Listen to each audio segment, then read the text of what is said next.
things that are happening and unfolding for the first time in the world, I can study, I can do some research on it, ask some questions, and then bring it to the classroom.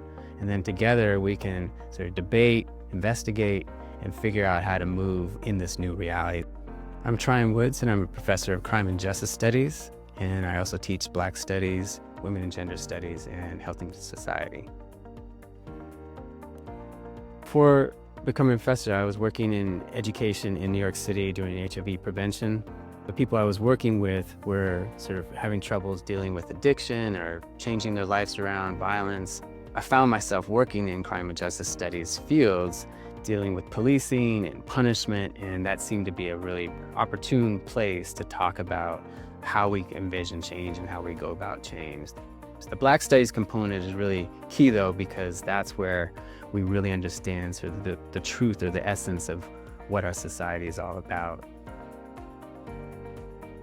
What inspires me is to help students ask questions about how power works.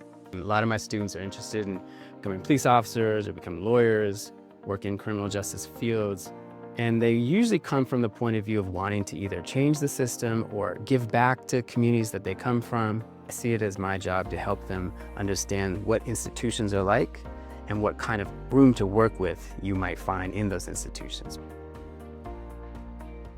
Ideally, a liberal arts education prepares students for anything that they want to do, right? It prepares them to think for themselves and to act creatively. Crime and justice studies does that.